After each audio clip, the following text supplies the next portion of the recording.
Hello ladies and gentlemen, and welcome back to Psycho Gold Videos. I'm Psycho Gold, and today we're carrying on in the world of Youjo Senki. Today we're going to be watching episode 10, and we're going to be following the path to victory. Yes, ladies and gentlemen, we're carrying on from where we left off in our last episode, and it looks like there's going to be a lot of action in this episode, given that it ended with them landing in enemy territory. I don't know exactly, obviously, what the plan was, because what I thought the plan was and what actually happened were similar, but not quite the same. I believe what's happened is that those rockets split off, and that they're going after these 3 different targets at the same time, and they're going to be a very small team, sort of, moving behind enemy lines, but they haven't exactly, they've never really done a stealth mission before, and everybody kind of heard those rockets, so I'm very curious as to what exactly is going to happen next, so without further ado and much speculation, I'm just going to jump right into it. Let's summon the box.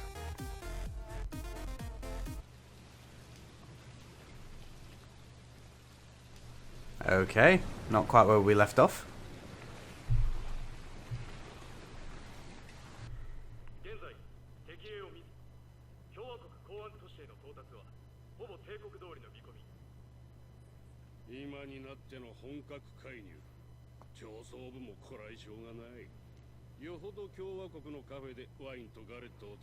Oh, so the Allied Kingdom's now going to attempt to get in.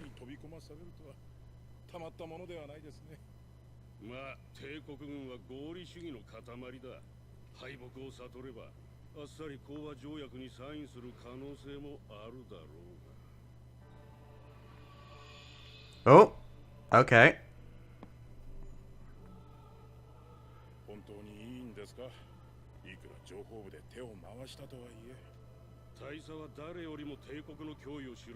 Oh, so the Colonel is coming back into it now.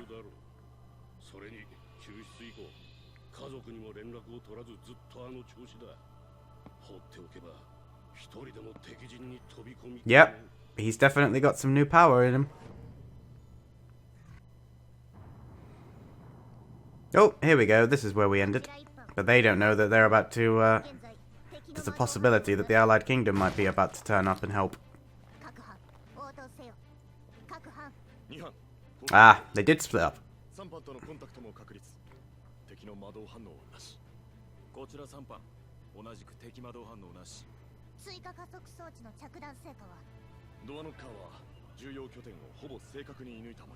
Oh, they were supposed to hit them.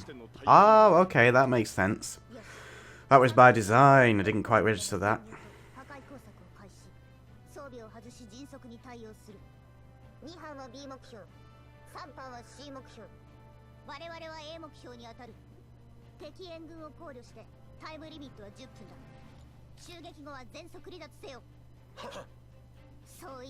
Fair enough. Even she understands that this could be suicide, essentially. Which would pretty much mess up all of the plans that they've done up until this point.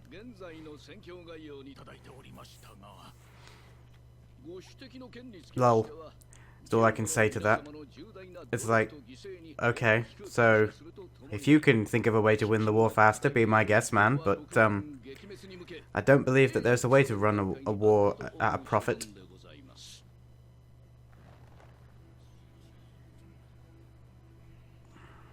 Yep. His cigar smoke is like practically all the way to the ceiling and not dissipating.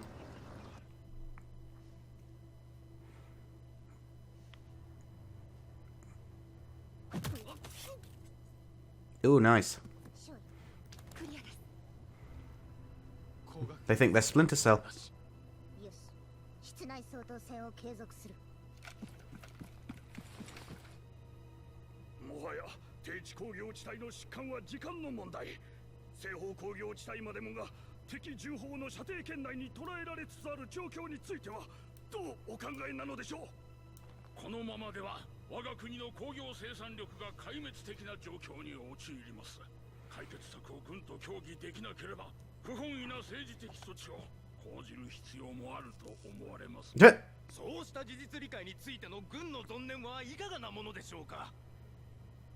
That everything is going according to plan?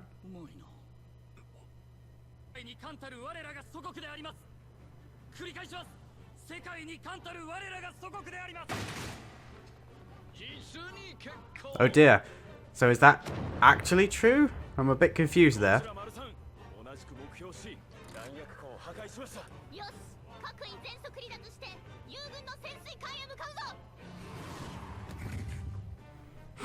Away!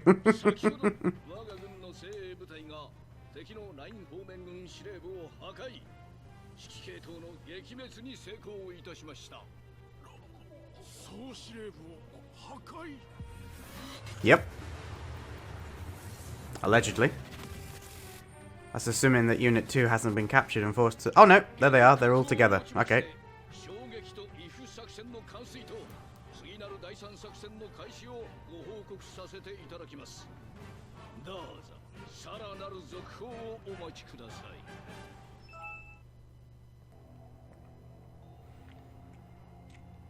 Oh yeah, they rigged it, didn't they? I forgot that. So, yeah, that's why they're not worrying about pincering them or coming up from a different angle. They just plan to blow them up.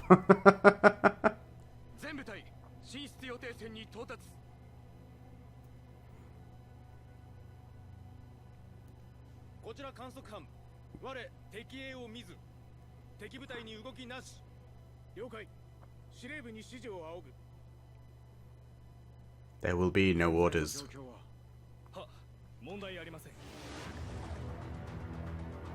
Uh-oh. I think it's about to get much more lively.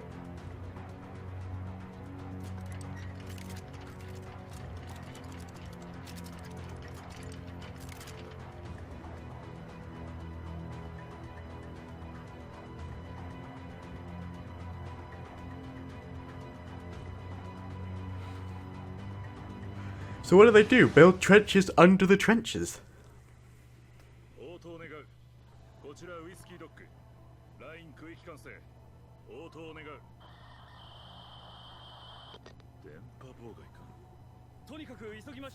No, it's not jammed. It's not there.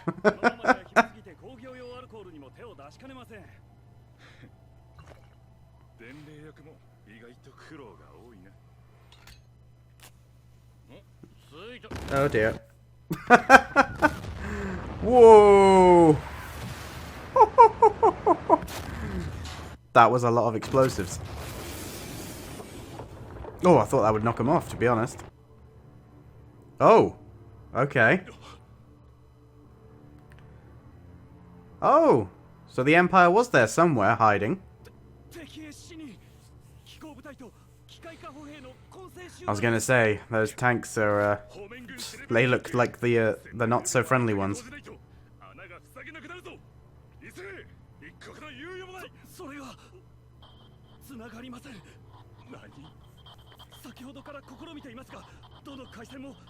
Yep, it's not jammed. He's gonna work it out in a second.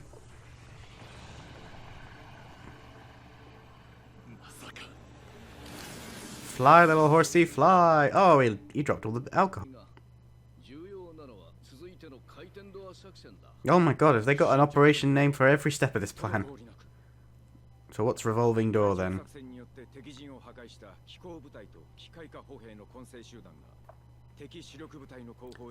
Oh, that's how they're gonna pincer them.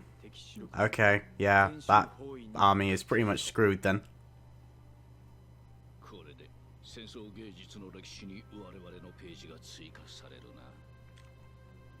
Yeah. Well, you know, at least they're modest about it. No, it won't. It'll just extend it, because the other forces around the world will start joining in.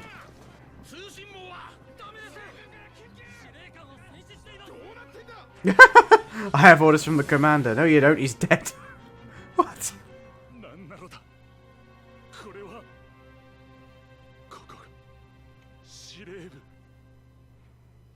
Yep, headquarters is gone. It's weird that they didn't show it, though, that we didn't get to see Squad 2.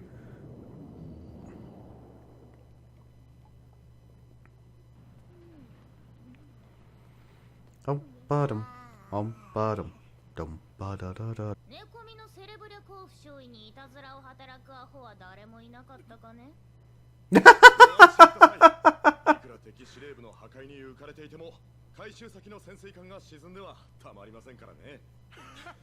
Yeah, fair enough.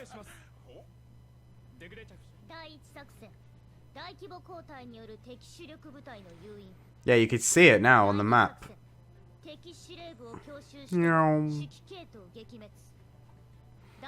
I am curious though how they got from there in the center of land to a submarine. That's a hell of a distance. Unless there's a river or a very, you know, big body of water that I'm not seeing on that map. But let's not think about it too much.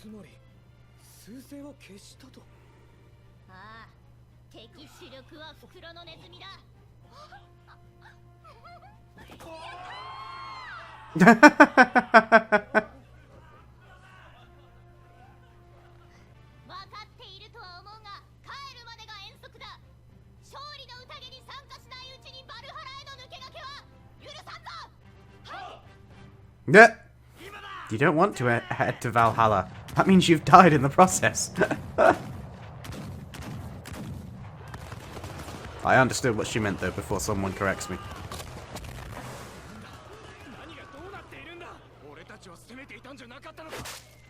Go!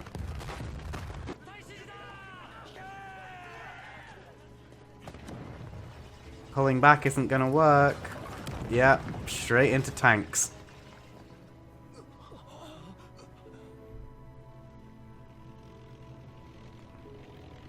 You've been outmaneuvered, son. Oh.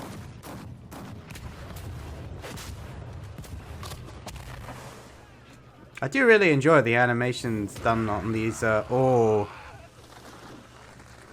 these segments of war. There definitely could be, you could make some good war films from anime style in this instance. You might tell me that there already have been some. I've never watched them if there are. Feel free to recommend some though if there are some. Most of my anime has been sci-fi or fantasy, and I tend to stay away from anything realistic. Though I am thinking of doing a sport anime at some point. She looks rather happy. It's like, you've still got to go into a fight yet, love.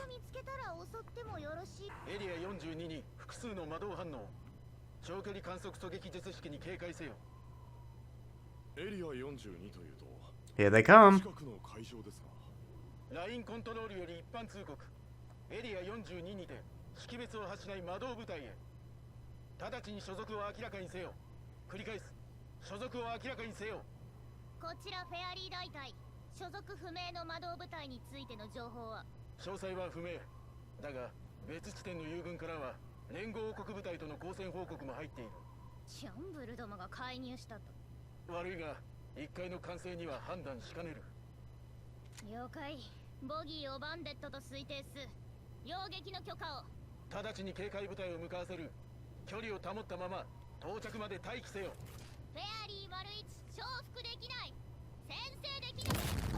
Oh, they got the drop on you. Oh no! I was gonna say, it's always the blonde one that dies first.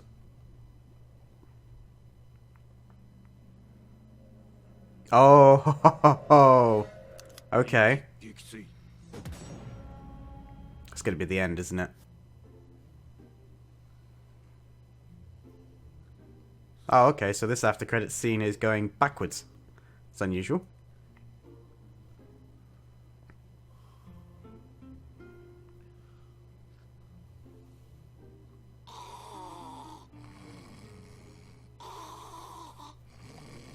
Lovely.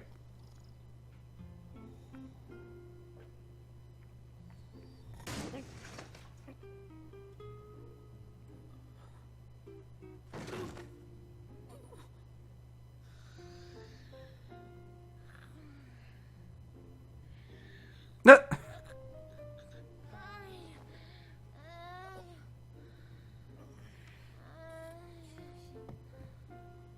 What is she doing? I was gonna say.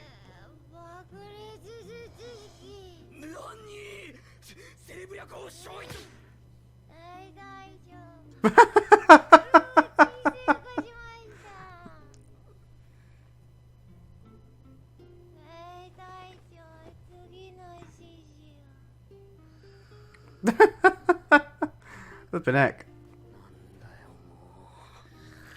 We get all of that and we know he's about to die. Or has died. Well, there you go, ladies and gentlemen. That was episode 10. I thoroughly enjoyed that episode. It was nice to see them make progress. I enjoyed the fact that everything kind of went according to plan, except for the fact, of course, that the Allied Kingdom's about to turn up and probably wreck a few people's days in the process. And we know that if it's going to follow, that they won't be the last people to join in. The Unified or the United or the Allied States, depending on which comment I've listened to, will probably eventually, you know, after a lot of prodding and poking from the rest of the world, might actually get up and get involved as well. And then, you know, take all the credit for winning it. But that wouldn't happen in real life. Yep, ladies and gentlemen, I thoroughly enjoyed the episode. It was nice to see the stealthy aspect. It was nice to see... It's interesting to see Tanya as well. She was the most friendly and happy that she's ever been, especially with her unit. They do kind of feel like an actual unit now, which makes it all the more depressing that obviously the guy who had the most problems with what was going on was the one that got killed. But then, it's a war story. Of course he was going to be the one who got killed. They would never kill the one that, not deserves it, in quotes, but like, there's that line in Expendables 2 from Stallone that pretty much highlights every war film ever. You know, why is it that the one of us who has the most to live for, who wants to live and can actually go out and live his life, is always the one of us that dies? But those of us who should die, arguably, we just keep on ticking. And it's like, yep, that's every war film. He wasn't a big dumb blonde guy, but he was a blonde guy. So yeah, dudes, I can't wait for the next episode. There wasn't really much to talk about there. I thought the scene with the government was interesting. Like, the military won't tell them what's going on, because you just think how many times that probably did happen, and how unlikely that is to happen now, because they got so much oversight that it's like... It's weird to think that they could literally just turn around and go, well, it's classified, and they can kick and scream as much as they like. Back then, classified actually meant classified, and it couldn't just be overruled. Whereas these days, people really don't like being told that they can't know something and will find a way around it, and 9 times out of 10, that's how the plan gets leaked and the operation doesn't actually work. Same with people who report stuff that's going on. It's like, I get what you're trying to do, but you do realise that by reporting it, you're letting other people know that this is happening, so it's now not going to actually happen or work. And you're just putting people at risk who are already trying to get this stuff done. So it's interesting to see, you know, the parallels of how things used to be. Same with, like, taking out the communications. That building being kind of on its own probably isn't how it would happen now. And obviously, the communications themselves, when it breaks down, there's no protocol or procedure. They don't have like a fail-safe or a fallback option, which was kind of interesting, because obviously now that's kind of lost the Republic a good chunk of their forces, and probably would have lost them the war, and that would have probably been the moment that they won. But obviously that looks like they're going to have to contend with a naval force of the Allied Kingdom coming in. And the Colonel seems to be leading this particular charge of the Majors, and he seems to have some shiny new powers and a big-ass gun. I love the fact, though, that he's the only one still using his skis, even though you'd think they would have been destroyed when he crashed into the water. So you'd think he'd be using the same weird sort of hover bikes that the rest of the Allied Kingdom seems to be using. Either way, guys, I'm excited to watch episodes 11 and 12. I think it's going to be a very dramatic and explosive conclusion to this particular series. I don't know if there's going to be more saga of Tanya the Evil, so I can't even hazard a guess as to how this season's going to end. If I knew there's another season, then I probably could work out how it's going to end, but as I don't know, then it'll be interesting to see how it goes. That's it for this particular episode, guys. I hope you enjoyed it, and if you did, be sure to give it a thumbs up, and that would be amazing. And let me know down in the comments below what you thought of this episode. And if it's your first time here, be sure to click that subscribe button so that you can carry on with this series and find out what we're going to be doing next. But until then, guys, all that's remaining for me to do is to say that I'm Psycho Gold, and I will see you in my next video. Psycho Gold, out!